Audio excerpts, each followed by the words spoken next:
இன்றைக்கி வந்து வெரைட்டியாக ஒரு சட்னி அரைக்க போகிறோம். எண்ணெய் நான் 2-3 ஸ்பூன் அளவுக்கு எண்ணெய் ஊற்றி விட்ருக்கேன். ஓகே. ஒரு 2 பெரிய வெங்காயம் எடுத்து அரிஞ்சு வச்சுருக்கேன்.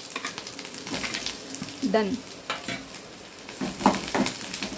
நான் வந்து இப்போ ஒரு சேலஞ்ச் பண்ண போகிறேன். என்ன தெரியுமா, 30 நாளைக்கு 30 வகையான சட்னி அரைக்க போகிறேன். டெய்லி ஒரு சட்னி போடலாமா? போடலாம். ஒரு 5 வரமிளகாய். ஓகே. கைப்புள்ள களத்தில் இறங்கிட்டான்.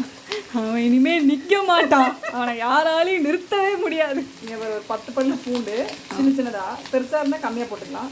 சும்மா ஒரே ஒரு குட்டி ஒன்று துண்டு இஞ்சி. ஓகே.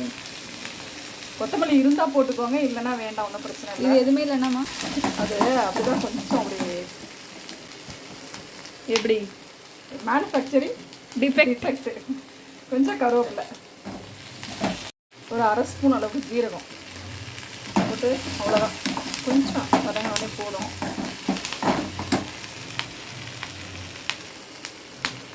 இதில் கொஞ்சமாக புளியும் போட்டு வதக்கிடுவோம். இந்த அளவுக்கு வதங்கினா போதும். அடுப்பை ஆஃப் பண்ணிவிடுங்க. ஆற வச்சுட்டு அரைச்சிடலாம்.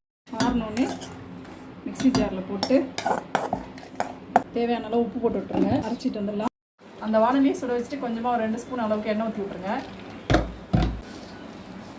ஒரு 1/2 ஸ்பூன் அளவுக்கு கடுகு போட்டு பொரிஞ்ச உடனே அடுப்பு ஆஃப் பண்ணிவிட்டு கொஞ்சம் பெருங்காயத்தூள் போட்டு ஆஃப் பண்ணிவிட்டு நம்ம அரைச்ச சட்னி அதை தாளிச்சோம் பார்த்தீங்களா, அதோட ஒன்றா ஊற்றி விட்ருங்க.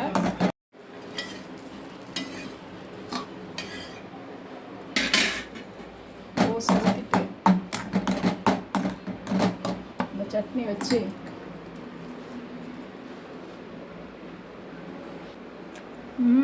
எப்படி இருக்கு? டேஸ்ட்டாக இருக்கு. நல்லா இருக்கா? சூப்பராக இருக்குங்க. நீங்களும் அரைச்சி பாருங்க. அரைச்சி பார்த்து கமெண்ட்டில் சொல்லுங்கள்.